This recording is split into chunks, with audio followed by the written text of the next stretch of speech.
Hi guys, another item out of that bag of stuff my daughter gave me. Now you can probably see in the background the bag's over there. There's a bin full of the Shark vacuum cleaner. That was a one-way disassembly on that. And then there's another vacuum cleaner to work on down there. But we've got this USB powered fan. It's fairly obvious what the initial problem is. That bit there is the bit that should be connected to the circuit board. That's the socket end.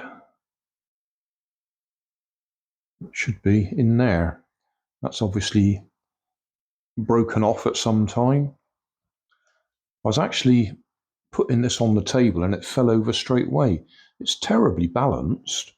This top end is quite heavy and it does tip over ever so easily. Unless there's supposed to be a lead weight in there that's been taken out, but I doubt it very much. This actually pulls out straight away. So I think there's a few problems with the design on this.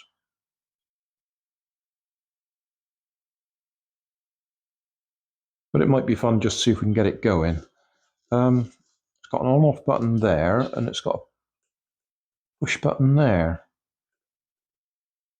I have an idea. I bought this for her one Christmas. I think I bought 3 of them. One for my wife and one for each daughter.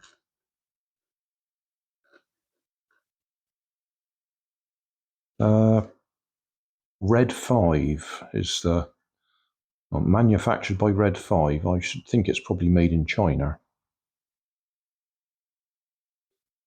So yeah, it looks like it all falls apart quite easily.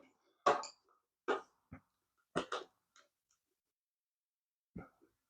was thinking about this before taking it apart, thinking I could cut the plug off the end of there and solder it direct onto the circuit board so that it actually works.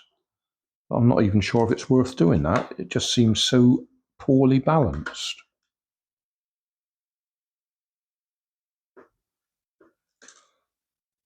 On the other hand, it might be fun to do it just so we can see how it works. I've probably got a video of it. I probably did a video before I gave it to her.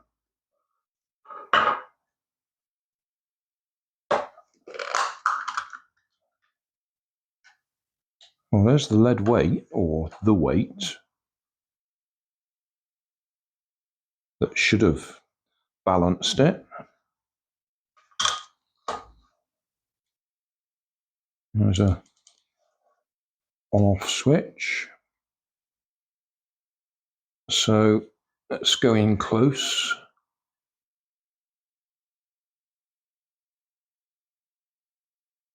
Yeah, that's a little bit of circuit board that that other piece came from. As I say, I could just chop the end off that and solder it straight across. Before I do that, I'll actually check whether this USB cable is any good. Because if it's a good one, I'll save it. Because I have got other ones where I've had to chop the plug off the end because the plug's been faulty anyway. Does that make any sense? Hope it does. If it's a good cable, I'll save it. Right, found another lead in my stock. This is one that I've tied a knot in to tell me that it's one that's faulty. And I think it's just that end wobbles around a bit. Because I have actually tested it and it does work. But this is the one that I'll chop apart so we can connect some wires directly on that and see if it works, see what it does. Right, there we are, keeping it simple. I've actually looped the cable round there, so I could actually put it there and it'll be secured by the fact it's tied off. But we'll plug it in and see what happens. Well, fan's turning. So the on-off button works.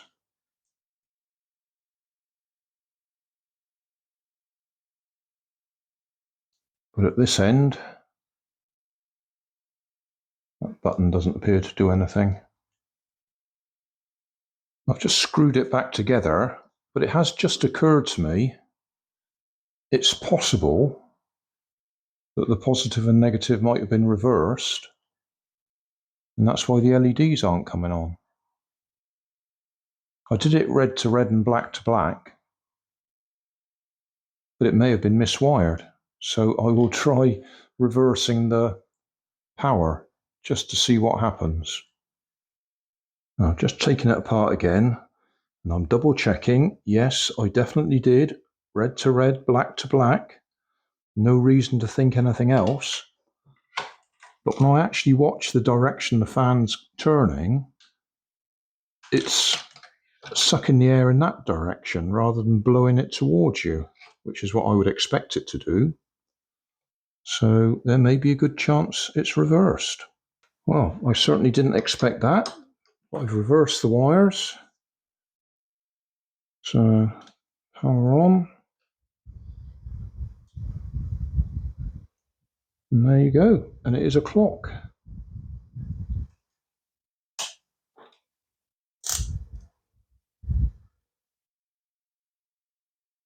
I think what it is, you hold your finger on that button to actually set it.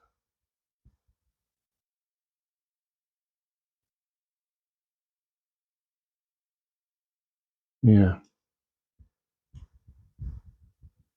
Bit long-winded, but yeah. There we go. Yeah, hold the finger on the button. And that sets it. And now the wind is blowing towards me, so that's the right way around.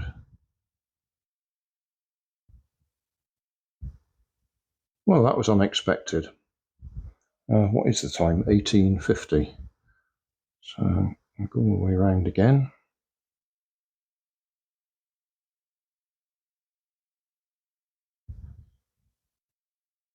Six, 5. There we are, 18:50. And as I remember it, it loses that if you unplug it. So every time you switch it on, you've got to set it.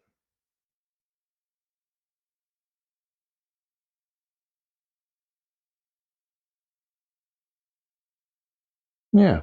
Oh well, there you go. I've replaced the wire, and we had to reverse the connection. Didn't expect that. Well, we had it working, but that's just flown off. Unfortunately, I wasn't filming at that moment in time, and I think this has come loose.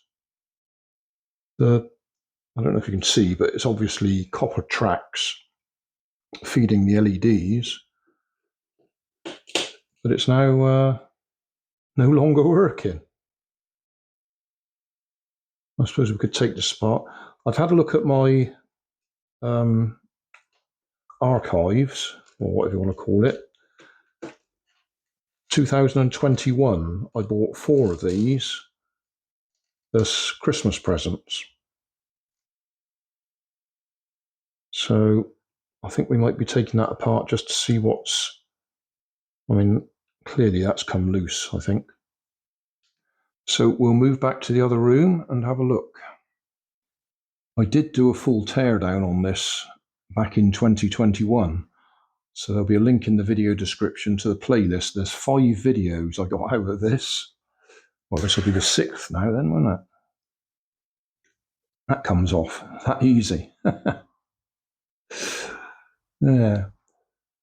I was fascinated by this when I took it apart. I'm just watching the video because we're using that coil of wire to transfer power to that coil of wire to feed the rest of this. So power comes up through there to feed the motor. There's a little circuit board on the bottom of the motor. And then power is fed through that coil, so say, to there. So we've got a wireless connection.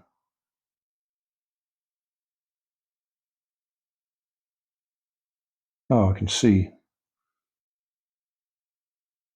Is there actually a break in the lead just there? I don't know if we can see that or not. Yeah, there we go. So those copper tracks are broken just there.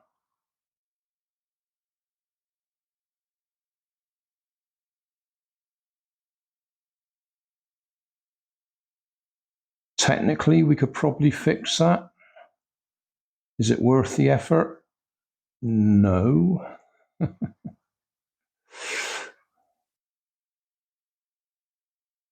Yeah, we can see a split across there. 1, 2, 3, 4, 5 of the tracks are broken.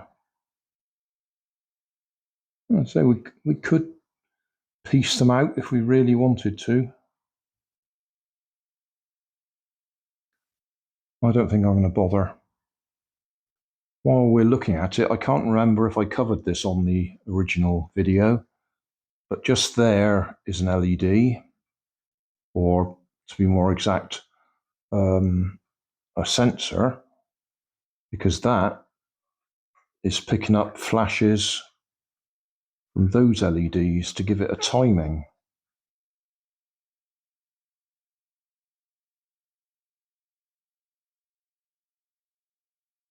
I reckon. I think that's what that's for. Yeah, that'd be right. So it knows the position of the fan blade, so it can actually flash the LEDs at the right instant.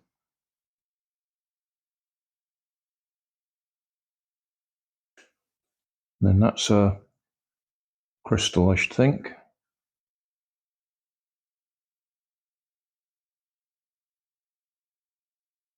Yeah.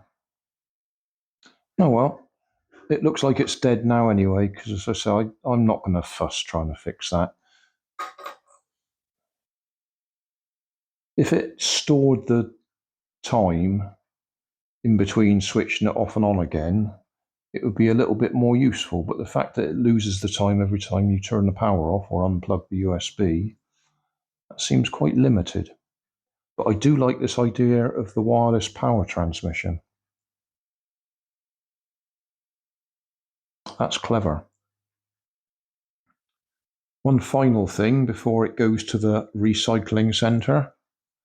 I was saying it would have been nice if it actually stored the time, so that when you unplugged it from the USB and then plugged it back in again, you didn't have to reset it. Well, that's what that is. That's a battery. So clearly that one's not actually storing enough charge in there to keep the clock running.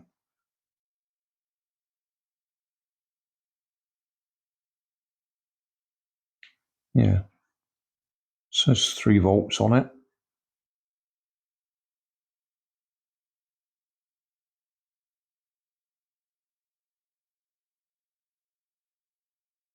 Yeah. So we'd have to replace that as well if we wanted it to run well. Not going to happen. With that being split there, I could do it. Like I say, I could do it, but I'm not going to do it. I could use the fine wire, like the stuff that we have on the solar rockers, the very thin, hair-thin wire. And we could bridge the gap and then go all the way up and solder onto the sides of the LEDs, rather than trying to bridge it down there. But I'm not going to do it. So thanks for watching. Don't forget to like and subscribe. Leave us a comment so I know how I'm doing. And somewhere up here there'll be some links to related playlists.